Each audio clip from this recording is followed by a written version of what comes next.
시장관리소장은 늘 사소한 문제를 트집 잡으며 그들을 괴롭혔습니다. 위생이 안 좋다, 장사할 자격이 없다. 그리고 마침내 손님들 앞에서 무릎 꿇고 사과하라는 말까지 내뱉게 됩니다. 가게 안 공기는 얼어붙었고 수지는 눈물을 꾹 참아야 했습니다.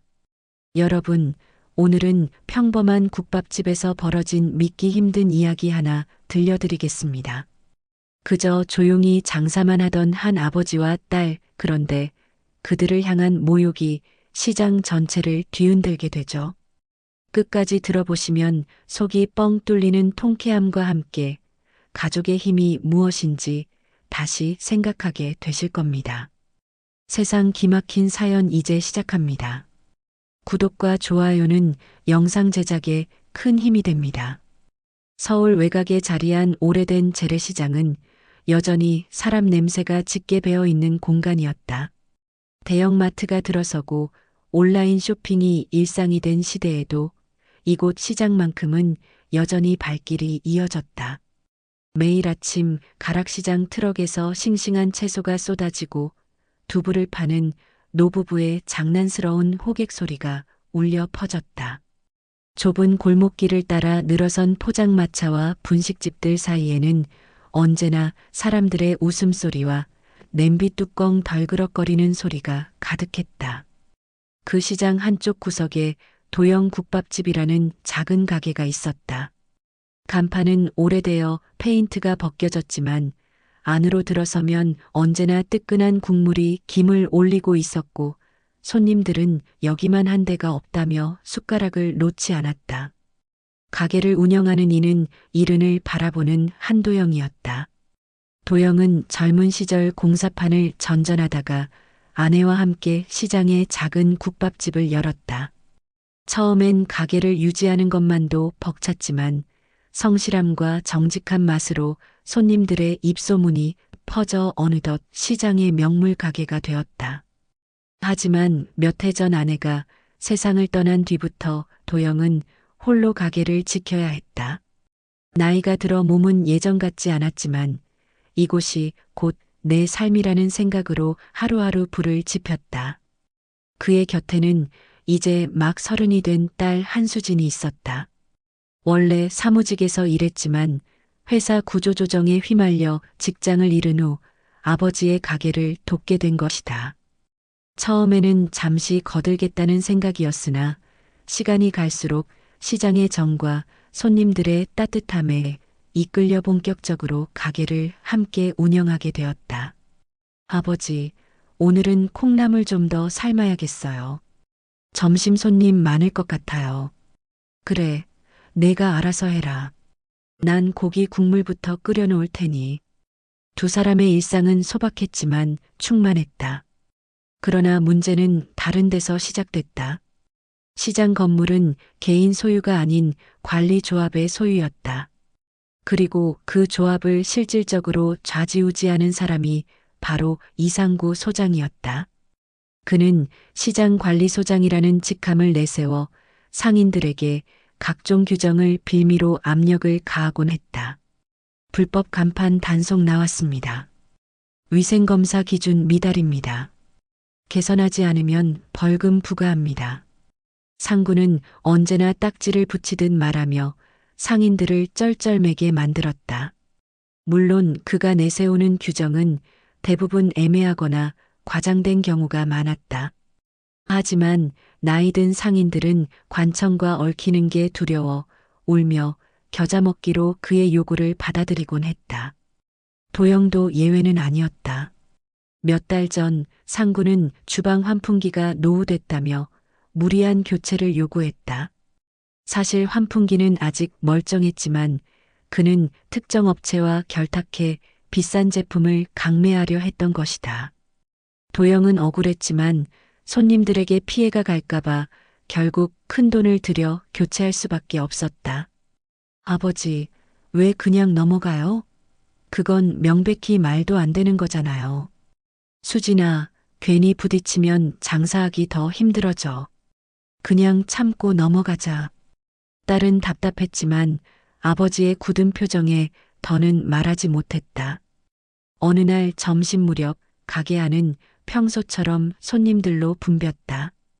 땀을 닦으며 국밥을 떠내던 수지는 문득 문 앞에서 낯익은 그림자를 보았다. 이상구 소장이었다. 국밥집, 오늘도 장사 잘 되나 보네. 그의 말투에는 은근한 비아냥이 섞여 있었다. 어서 오세요, 소장님. 식사하시러 오셨어요? 도영은 억지로 웃으며 맞이했다. 아니, 그냥 점검 좀 하러 왔지. 오늘 위생 점검 들어간다. 순간 가게 안이 조용해졌다. 손님들마저 숟가락을 잠시 멈추고 소장의 동향을 살폈다. 그는 두 손을 허리에 올린 채 주방을 훑어보더니 일부러 목소리를 높였다. 이거 보세요. 바닥에 물 꼬인 거 안 보입니까? 이런 상태로 음식을 팔아요? 손님들 보셨죠? 위생이 엉망입니다. 손님들 몇 명은 당황스러운 표정으로 서로를 바라봤다. 사실 바닥에 고인 건 막 설거지를 한 뒤 물이 잠시 흘러내린 흔적에 불과했다. 하지만 소장은 그것을 마치 큰 위생 문제인 양 몰아붙였다. 수진이 급히 걸레를 가져와 바닥을 닦으며 말했다. 금방 정리하겠습니다. 죄송합니다. 그러자 소장은 냉소를 흘리며 손님들을 향해 손가락질했다. 보셨죠? 제가 아니었으면 이런 데서 계속 드셨을 겁니다. 다들 조심하세요. 도영의 눈썹이 꿈틀거렸다. 그러나 그는 손님들 앞에서 소란을 피우고 싶지 않아 이를 악물고 참았다. 잠시 후 소장은 수진에게 시선을 고정했다. 이봐, 젊은 양반. 내가 딸이지? 그렇게 대충대충 해서야 어디 장사하겠어? 아버지 혼자 하실 때보다 더 엉망이 된 것 같은데? 수진의 얼굴이 굳어졌다. 손님들 앞에서 들을 수치스러운 말이었다. 저 최선을 다하고 있습니다. 손님들 불편하지 않게 하려고. 말은 번지르르 하네. 하지만 실력은 형편없어. 손님들 기다리게 하고 위생도 안 지키고. 이 정도면 공개 사과해야 되는 거 아닌가? 그의 목소리는 점점 커져가게 안을 압도했다. 손님들 중 몇 명은 불편한 기색을 보였지만 누구도 나서지 않았다. 소장님, 그건 너무 도영이 말을 꺼내려 했지만 소장은 손을 내저었다. 조용히 하시오. 가게 주인이라고 해도 규정은 지켜야지. 자, 내 딸. 지금 당장 손님들 앞에서 무릎 꿇고 사과해. 그 순간 공기가 얼어붙었다. 수진의 손에 들린 국자가 덜컹 떨어졌다. 뭐라고요? 못 들었어? 손님들 앞에서 무릎 꿇고 잘못했다고 빌어. 그게 진짜 사과야. 수진의 얼굴은 순식간에 창백해졌다. 손님들은 웅성거렸고 누군가는 휴대폰을 들어 촬영하기 시작했다. 도영은 주먹을 꽉 쥐었다. 그는 평생을 살아오며 수많은 고난을 겪었지만 지금만큼 치욕스럽고 분노가 치민 순간은 없었다. 내 딸을 내 피부치를 사람들 앞에서 무릎 꿇리다니. 그러나 그는 아직 움직이지 않았다. 왜냐하면 이 싸움은 단순한 고성이 아니라 가게와 가족의 생존이 걸린 싸움이 될 수 있었기 때문이다. 가게 안은 무겁게 가라앉았다. 수지는 눈물이 고인 채 멍하니 서 있었고 손님들은 숨을 죽이며 상황을 지켜보았다. 도영의 눈동자에는 억눌린 분노와 결의가 동시에 어렸다. 이날의 모욕은 단순한 해프닝으로 끝나지 않았다. 그것은 앞으로 벌어질 거대한 대립의 서막이었다. 그날 이후 시장에서는 이상한 긴장감이 흘렀다. 도영은 하루하루 장사를 이어갔지만 마음 한편에는 언제 또 관리소장이 들이닥쳐서 무리한 소리를 할지 모른다는 불안이 가시지 않았다. 손님 앞에서 무릎을 꿇으라는 소리를 들은 수지는 더욱 위축된 듯 보였다. 예전에는 환하게 웃으며 손님을 맞이하던 딸이 이제는 주문을 받을 때도 목소리가 작아지고 괜히 눈치를 살피곤 했다. 수진아, 괜찮니? 응, 아버지. 괜찮아. 그냥 조금 긴장돼서 그래요. 내가 뭘 잘못했냐? 잘못한 건 따로 있는데. 도영은 억울했지만 그 순간 참은 게 잘한 건지 아니면 비겁한 건지 헷갈렸다. 그러나 분명한 건 이런 상황이 반복된다면 가게를 지키는 것조차 힘들어질 거라는 사실이었다. 며칠 뒤 점심시간 손님들이 몰리던 시간이었다. 소장은 또다시 가게를 찾아왔다. 이번에는 주방에 들어오더니 냉장고 문을 벌컥 열어젖혔다. 여기 보세요. 반찬 재료가 제대로 포장도 안 돼 있네. 이런 건 큰 문제예요. 소장님, 방금 손질한 거라 금방 포장하려던 참입니다. 수진이 황급히 설명했지만 소장은 들은 채도 하지 않았다. 손님들, 이런 집에서 음식을 먹으면 위험할 수 있습니다. 다들 알고 드세요. 순간 손님들의 얼굴이 굳었다. 어떤 이는 숟가락을 내려놓고 서로 눈치를 보았다. 수지는 얼굴이 화끈 달아올랐다. 억울했지만 손님들 앞이라 항변하기도 어려웠다. 도영은 급히 다가와 냉장고 문을 닫으며 상황을 수습하려 했다. 소장님, 이런 식으로 말씀하시면 저희 가게가 큰 피해를 봅니다. 오해하지 않게 조용히 말씀해 주시죠. 조용히? 장난합니까? 이런 상태는 시장 전체에 해가 되는 겁니다. 그는 일부러 목소리를 높였다. 손님들이 더 크게 듣게 하려는 듯한 태도였다. 그날 이후 소장의 방에는 잦아졌다. 환풍기가 잘 안 된다며 통풍 불량이라고 딱지를 붙이고 쓰레기 봉투가 규격에 맞지 않는다며 과태료를 언급했다. 사소한 것 하나하나에 트집을 잡아 도영과 수지는 늘 긴장 속에서 장사를 해야 했다.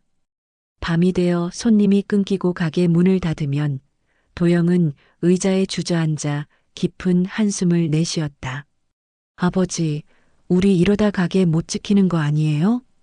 걱정 마라. 내가 잘못한 게 하나도 없으니 언젠가는 다 드러나게 돼 있어. 하지만 손님들 눈에는 우리가 잘못한 것처럼 보일 수도 있잖아요. 수진의 말에 도영은 대답을 하지 못했다. 실제로 몇몇 단골 손님들은 최근 들어 발길이 뜸해졌다. 소장의 말을 믿었다기보다 괜히 불편한 장면을 목격하기 싫어서 다른 집을 찾는 듯 했다. 시장의 다른 상인들도 그 사실을 알고 있었지만 누구 하나 나서지 않았다. 괜히 소장한테 찍히면 장사 더 힘들어진다는 게 그들의 공통된 생각이었다. 그래서 도영 부녀는 점점 더 외로운 싸움을 하는 듯한 기분에 휩싸였다. 어느 날 사건은 극적으로 치달았다. 점심 무렵 손님들로 북적일 때 소장이 또 가게에 들어왔다. 이번에는 단순한 지적을 넘어 아예 손님들 앞에서 수진을 향해 목소리를 높였다. 당신 또 늦게 서빙했죠? 손님들 불편하게 했잖아요.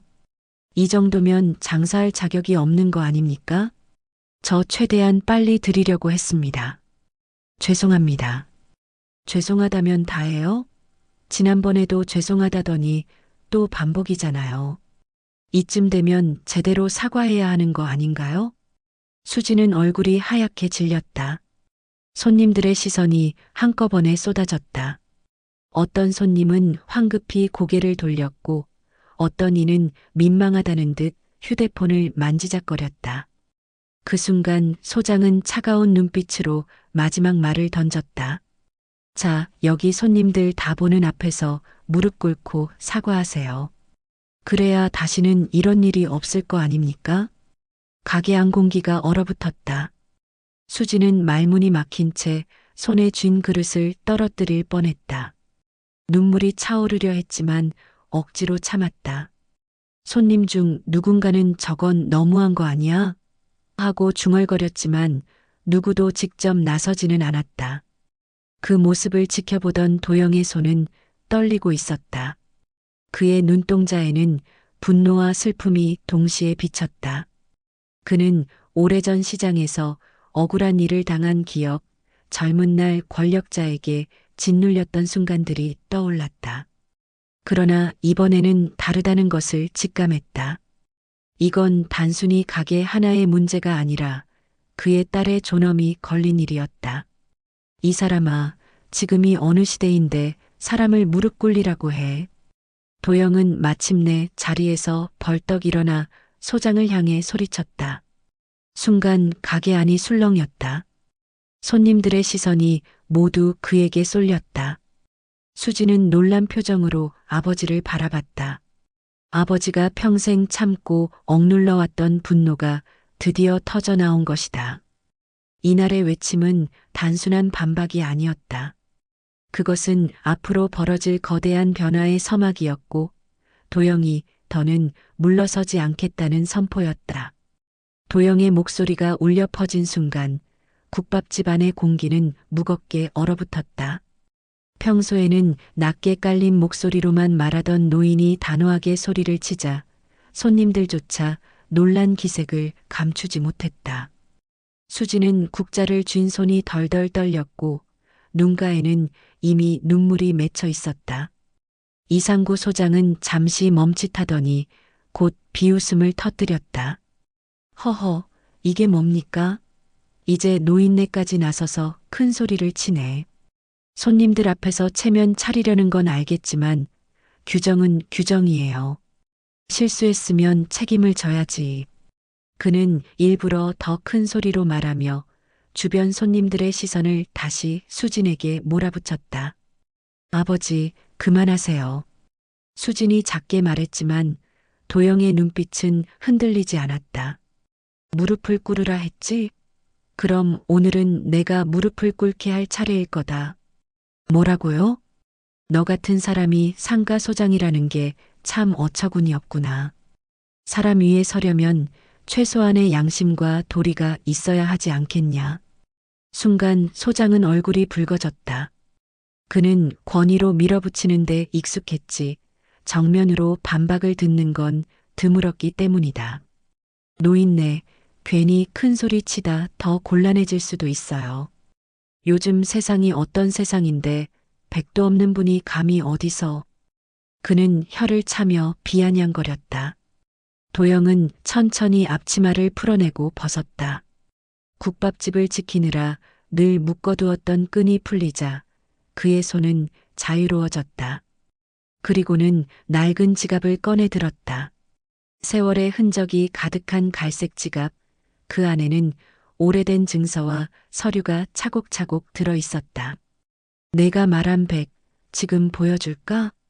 뭐라고요? 이 시장, 내가 30년 전 조합을 세울 때 처음부터 함께 만든 사람이야. 이 건물 기초 놓을 때 내가 낸 돈과 땀도 들어 있어.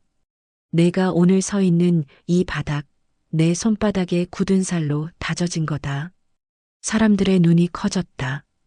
지금까지 평범한 노인으로만 알았던 도영이 사실은 시장의 뿌리를 함께 세운 인물이었다는 사실은 누구도 예상하지 못했다. 허튼 소리 하지 마시오. 그게 무슨 증거가 된다고. 소장은 비웃으려 했지만 도영은 이미 서류를 펼쳐 보이고 있었다. 거기에는 오래된 조합원 명단과 출연금 기록, 도장을 찍은 계약서가 고스란히 남아 있었다. 일부러 남들에게 보이지 않게 간직해온 종이들이었다. 이거 내 이름과 도장, 그리고 당시 대표의 서명이 다 있지? 이 시장이 존재하는 한 내 권리와 발언권도 살아있어.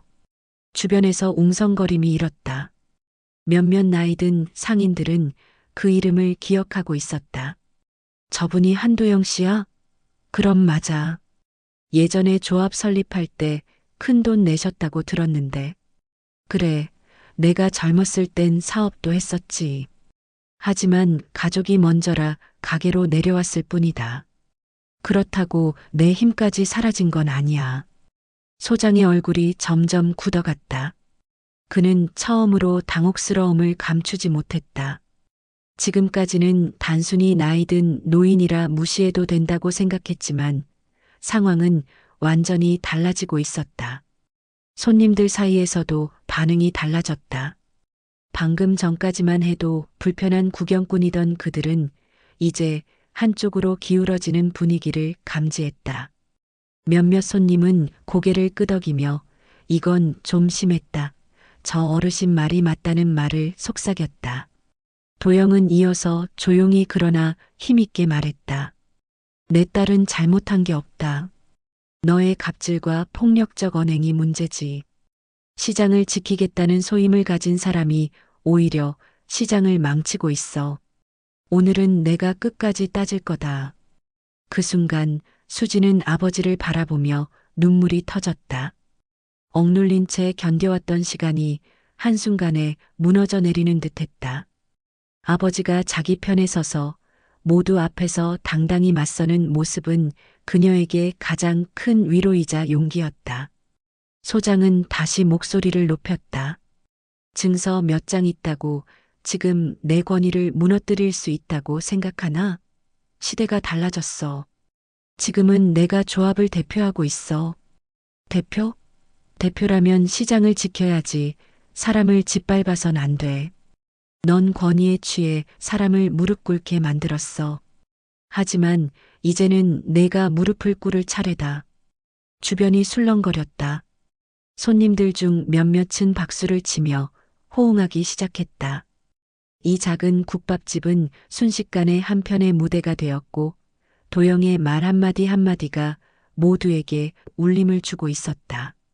노인네, 그만 좀 하시오. 당신 때문에 장사 방해된다니까. 소장은 여전히 고집을 부렸다. 하지만 그때 옆가게에서 오래 일해온 상인이 조심스럽게 일어나 말했다. 저도 한마디 하겠습니다. 사실 우리 모두 참아왔습니다. 소장님이 가끔 과한 요구를 하시는 거 알고 있었어요. 하지만 누구도 나서지 못했죠.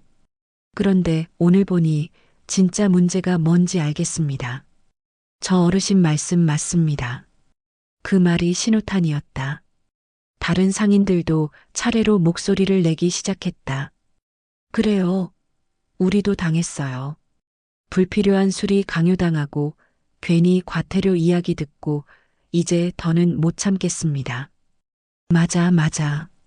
늘 당하기만 했는데 이제 그만해야지. 도영은 잠시 눈을 감았다가 다시 뜨며 낮지만 힘 있는 목소리로 말했다. 이제는 나 혼자가 아니군. 그의 한마디에 가게 안은 뜨거운 공기로 가득 찼다. 수지는 아버지 곁으로 다가가 두 손을 꼭 잡았다.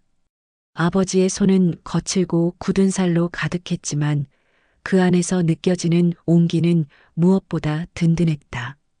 소장은 더 이상 함부로 큰 소리를 치지 못했다.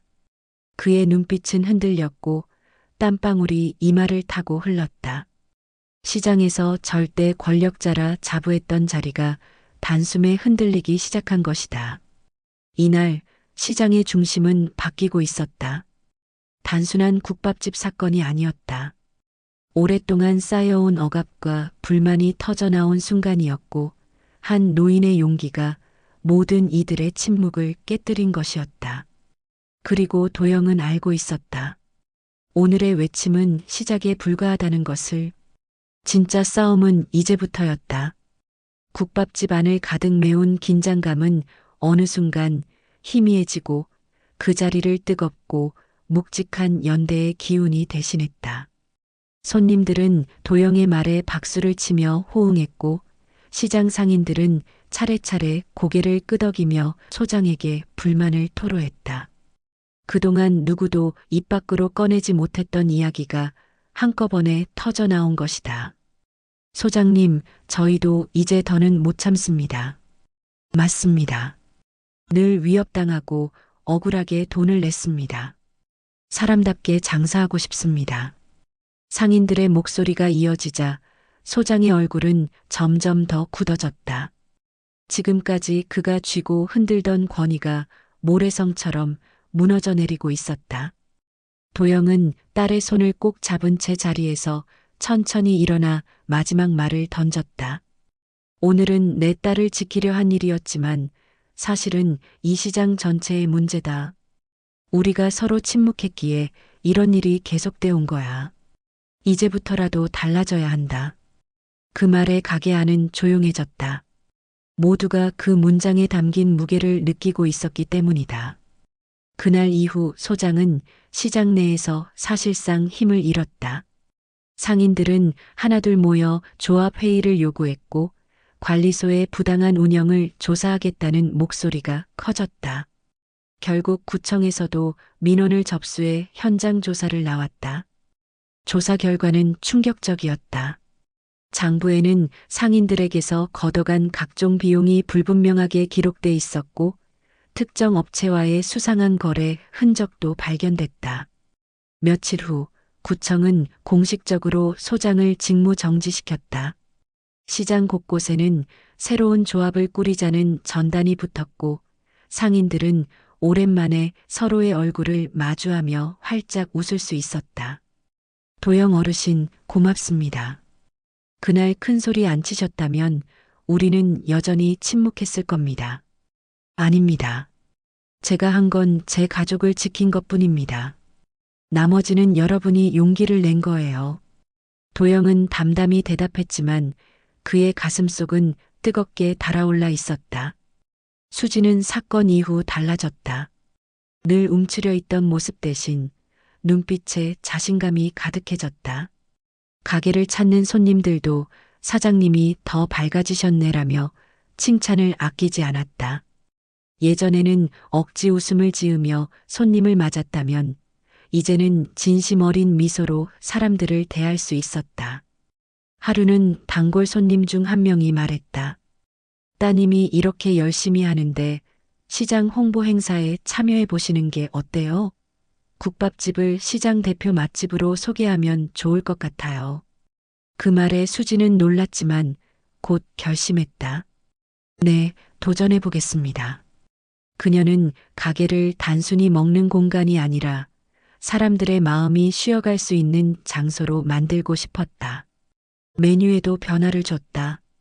기존의 국밥 외에도 지역 농가와 협력해 제철 재료를 활용한 음식을 내놓았다. 손님들은 건강해지는 맛이라며 호평했다. 아버지, 우리 가게가 점점 달라지고 있어요. 그래, 내가 주인공이 되어가는 거다. 나는 이제 뒤에서 지켜보면 된다. 도영은 딸이 성장하는 모습을 보며 묵묵히 웃었다. 국밥집 사건은 단순한 개인의 일이 아니었다. 시장 전체를 바꾸는 불씨가 되었다. 상인들은 자발적으로 모여 상인협력회를 재결성했고 매달 회의를 열어 문제를 논의했다. 위생관리와 손님 응대도 스스로 개선해 나갔다. 우리가 뭉치면 행정도 함부로 못해요. 맞습니다. 이번 기회에 시장을 더 깨끗하게, 더 살기 좋게 만들어야죠. 구청도 상인들의 자발적인 노력에 감동의 지원을 약속했다.